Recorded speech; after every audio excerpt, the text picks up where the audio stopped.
여러분 안녕하십니까. 오늘은 문해력 사용설명서 14번째 시간. 문해력에 대한 지난번에 우리가 얘기했던 어디까지 우리가 문해력이라고 말하니, 그래서 이제 소위 말하면 우리가 커뮤니케이션을 위한 쓰고 읽고 쓰고 말하고 듣고 이런 것들에 대한 얘기를 쭉 나눴습니다. 이제 그걸 넘어서서 소위 우리가 그동안 문해력이라고 이해했던 것의 폭을 좀 더 멀리 벗어나서 왜 문해력이어야 하는가에 대한 얘기, 또 문해력이 왜 여기까지 포함되는가에 대한 얘기, 그 중에서 오늘은 생각하기에 대한 얘기를 해볼까 합니다. 엄밀하게 말하면 이게 문해력을 키우는 데 도움이 되는 얘기냐, 문해력은 말 그대로 해득력에 대한 얘기를 하는데, 해득력이라는 것은 소위 글을 읽음으로써 우리가 터득할 수 있다고 생각하고, 글을 읽고 독후감을 쓰고 상대편에게 의사 전달을 하고 상대편의 말을 듣고 하는 과정의 얘기겠죠. 거기에 생각하기가 들어간다. 글쎄,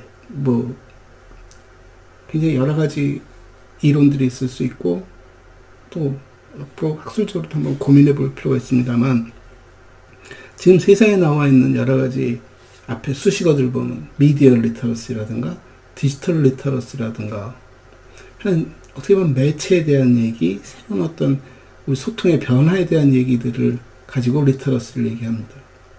그러죠. 새로운 미디어들이 굉장히 다양하게 출범하면서 그런 것들을 우리가 어떻게 이해하고 해석하고 받아들이고, 소위 말하는 그걸 보고 듣는 과정을 어떻게 해야지 하는 대목과, 그것이 아날로그와는 디지털로 작성되어졌고 디지털로 소통되어지는 것, 소위 시간과 공간으로부터 자유로운 소통 구조 속에서 우리가 어떻게 그걸 대해야 하는가에 대한 얘기까지 성장한 것을 놓고 보면 생각하기도 상당히 중요한 대목이라고 봅니다. 우리가 말 잘하는 사람들이 보면, 말을 잘하거나 글을 잘 쓰는 사람들 보면 즉흥적으로 행동하는 경우도 상당히 많습니다. 아마 그런 것들 때문에 그분들이 더 말을 잘한다라고 느낄 수도 있습니다. 대부분 원고를 놓고 읽거나 원고를 준비해서 얘기를 하거나 하는 것은 그렇게 어렵지 않을 수 있습니다. 웬만큼 준비하고 웬만큼 그 배경에 대한 지식이 있다면 충분히 설명할 수 있고 충분히 전개할 수 있는 내용을 담아낼 수 있겠죠. 그런데 우리가 즉문즉답하듯이 얘기가 주고받아지면 가끔 보면 스님들이 그런 공간들을, 그런 상황들을 많이 만드시더라고요. 사람들에게, 불제자들에게 질문을 받고 거기에 답을 해주는데 그 답이 어떻게 보면 선문답 같을 수도 있고 굉장히 포괄적인 얘기일 수 있지만 그 사람의 가장 깊은 곳을 들여다보고 답을 주는 것 같아서 저는 가끔 한 번씩 들어봅니다. 그래서 그렇게 놓고 봤을 때 생각하기란 그런 것들과 어떤 관계가 있지? 보통 사람들이 말을 하면 시간이 필요합니다. 듣고 말하고 하는 과정에 어떻게 반응할까요? 반응에 대한 시간이 필요한 것이고, 반응하기 위해서는 뭔가 내가 그걸 인지하고 해석하고 내가 갖는 윤리, 도덕, 규범, 지식 모든 것을 동원해서 그것에 대한 해답을 찾아내고, 찾아낸 것을 상대편에게 조리 있게 전달하고 하는 이 과정이 필요하겠죠. 그래서 thinking이라는 과정이 분명히 존재합니다. 근데 그런 것들도 연습하지 않으면, 아까 말씀드린 대로 즉문즉답이 일어났을 때 쉽게 반응할 수 없다는 것이죠. 누가 뭘 물어보면 답을 할 때 상당히 오랫동안 뜸을 들이는 사람도 있고, 이런 식의 좀 불필요한 어휘들을 집어넣으면서 말할 시간들을 버는 것도 있습니다. 그럼에도 불구하고 생각하기에도 연습을 통해서 가능할까?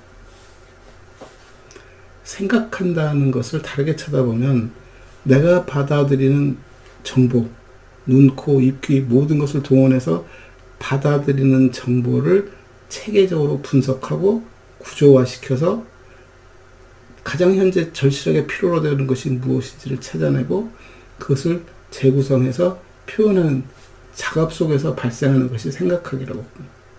저 사람이 왜 말을 저렇게 하지? 저 사람이 하는 말이 정확하게 무슨 의미일까?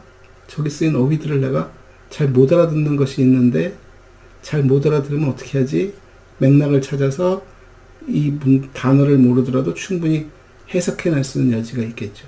그 과정에서 움직이는 것이 저는 생각하기라고 보는 것입니다.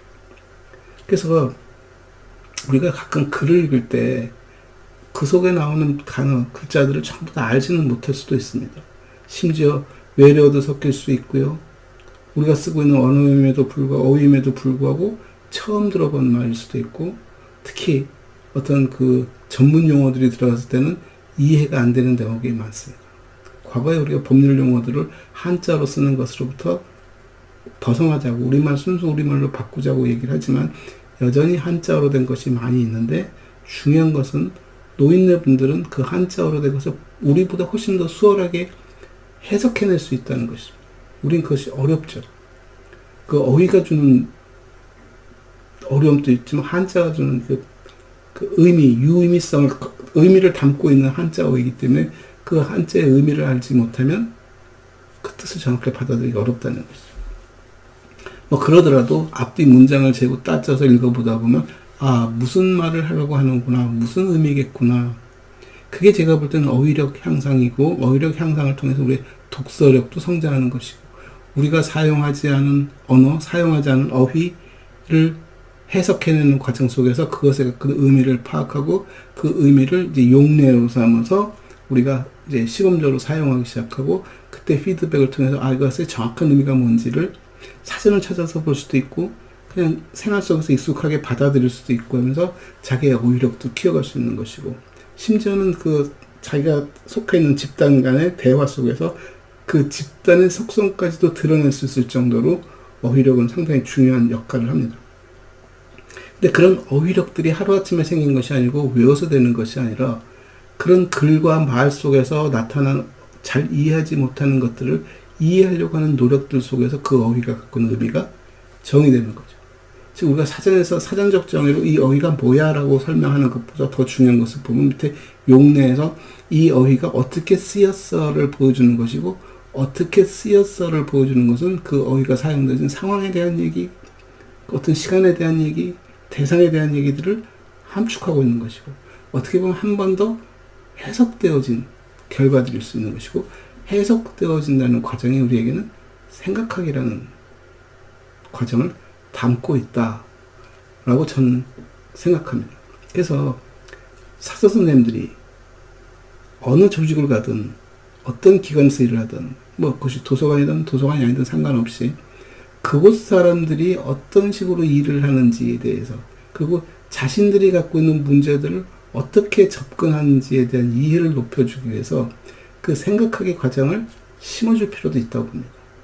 쉽게 말씀드려서 생각하기가 저절로 되는 것이 아니라 문제 제기를 끝없이 던져주고 문제에 대한 해답에 대한 좀 모호하거나 광범위한 답을 제시함으로써 스스로 생각할 수 있게 만드는 거죠.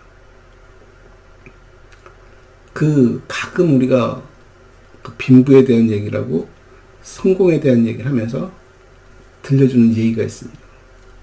엄마가 아이를 데리고 길을 걷는데 길 건너편에 홈리스 거지가 한 명 있는 것을 보고 엄마가 아들에게 얘기를 합니다. 얘야, 나중에 공부 안 하면 커서 너 저렇게 된다. 라는 말을 하고, 또 다른 한 시츄에이션에서 뭐냐면 같은 상황을 놓고 엄마가 얘에게 뭐라 그러냐면, 얘야, 너 커서 저 사람들 도와주는 사람이 되어야 해. 라고 말을 합니다. 첫 번째는 상당히 직설적이고 성공하라는 얘기를 하고, 성공하지 못했을 경우 저렇게 된다는 것을 현실에서 보여주고 말을 하는 것이고, 두 번째는 저 사람을 도와주는 사람이 돼 했을 때 이 아이는 많은 생각을 하게 됩니다. 저 사람들이 현재 생활 상태가 힘들고 그걸 어떻게 하면 도와줄 수 있을까에 대한 고민들도 상당히 많이 하면서 무엇을 할 수 있을까 여러 가지 고민하겠죠.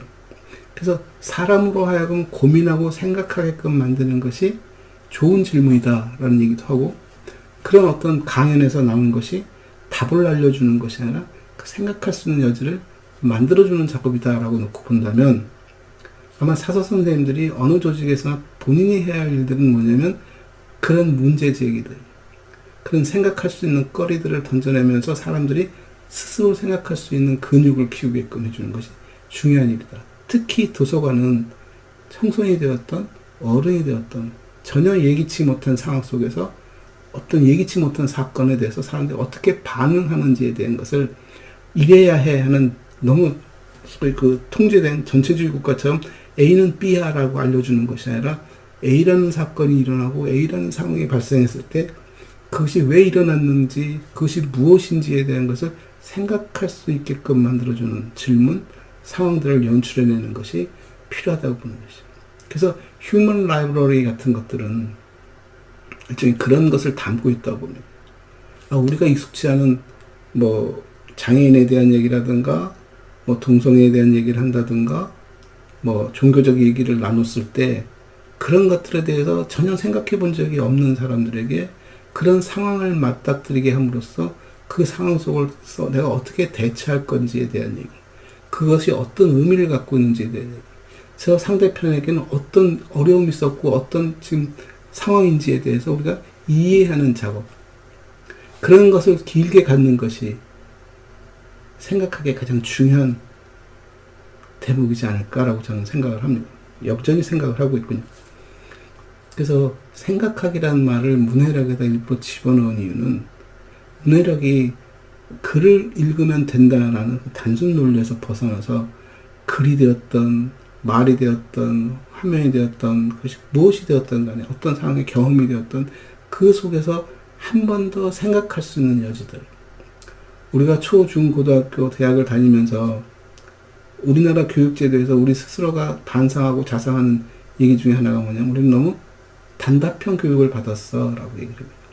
단답형 교육을 받았다는 것은 모든 문제는 다 답이 있다라고 전제하고 그 답을 모르면 틀리고 그 답을 맞춰야 비로소 성공할 수 있다라고 교육을 받았다는 거죠. 최근에 보면 해설식으로 수학 같은 경우도 문제 풀이를 해주는 거고 풀이 과정이 그 답이 된다기보다 풀어서 썼을 때 점수를 받을 수 있는 그런 문제들이 나오는데 그 TV에 나오는 수학 선생님이 하는 말 중에 재밌는 게 뭐냐면 지금 내가 풀어주는 방식은 여러분이 갖고 있는 교재의 방식과 다르다라는 얘기를 한 번씩 하기도 하고 또 끝에는 꼭 다른 방법으로도 풀 수 있다라는 얘기를 해주고 그 경우의 수들 몇 가지를 제시해 줌으로써 사람들에게 학생들에게 다르게 접근할 수도 있구나라는 여지를 열어주는 것이고 어떻게 가든 간에 접근하는 방법은 굉장히 다양할 수 있다는 얘기를 하는 거죠. 근데 그렇게 교육을 받지 못하면 A, B, C 식으로 접근하게 되고 A, B, C 식으로 접근하다 보면 그 다양성에 있어서 우리가 경로를 모르게 되는 거죠. 이렇게만 가야 되고 이것만 답인 줄 알지만 다양한 상황이 발생할 수 있다는 것을 이해하고 생각하고 해석할 수, 어떻게 보면 포용력을 기를 수 있는, 생각한다는 것 자체는 바로 답이 나올 수 있음에도 불구하고 한 번 더 생각해 본다는 것은 그 다름에 대한 얘기를 나누는 것이고 그것이 왜 다를 수밖에 없을까에 대한 얘기, 왜 달라지지에 대한 이해를 구하는 작업들이기 때문에 그냥 다양한 생각들을 머리에 담게 됩니다. 아마 싸우고 나면 제일 많이 드는 생각들이 그런 것일 겁니다. 그때 내가 왜 그렇게 말을 했을까? 다르게 말할 수도 있지 않았을까? 상대편의 얘기를 같은 이렇게 이해했는데 가만히 생각해 보니까 다른 의미일 수도 있겠네? 라는 여러 가지 생각들이 들겠죠. 그래서 생각하기는 우리가 어떻게 가르치냐에 따라서 달라질 수 있고 어떤 상황을 구성하고 어떻게 우리가 그것을 접근하느냐에 따라서 좀 더 폭넓게 바라볼 수 있다. 그래서 도서관 얘기를 하자면 도서관은 문해력을 위한 사람들이 자기 성장을 통해서 자기 스스로가 세상을 살아가게 하기 위해서 해줄 수 있는 가장 기초적인 공간, 소위 우리가 말하는 교육, 학교를 제외하고는 가장 기본적이고 누구나 이용할 수 있는 공간이고 언제든지 이용할 수 있는 공간이라면 그 생각하기라는 프로젝트를 폭을 넓히면 그 안에는 읽기도 들어갈 수 있고 듣기, 말하기, 쓰기, 그 다음에 같이 교감하기 이런 모든 것이 들어갈 수 있을 뿐만 아니라 다양성을 담아내면서 그 다양한 생각들이 서로 대화할 수 있는, 싸우는 것이 아니라 서로 대화할 수 있고 그럴 수 있음에 대한 이해를 갖는 것이고 그랬을 때 내가 어떻게 선택해야 하는가에 대한 자기 가치관을 정립하는 과정이 굉장히 중요한 요소라고 생각합니다. 그래서 이 문해력 사용 설명서는 어떻게 보면 사서 선생님들이 평소에 갖는 자기 그 역량을 발전시키는 과정에서 자기가 1순위로 생각해야 할 것이 무엇인가를 보는 거죠. 아, 내가 하는 것은 저 사람들에게 답을 주는 것이 아니라 저 사람들을 생각하게끔 만드는 것이고, 저 사람들의 생각을 통해서 스스로 판단할 수 있게끔 해주는 것이 우리의 역할이야. 그것이 도서관이든 그렇지 않든. 그래서 오늘은 생각하기라는 화두로 그냥 문해력 전반에 걸친 과정에 대한 얘기를 한번 나눠봤습니다. 감사합니다.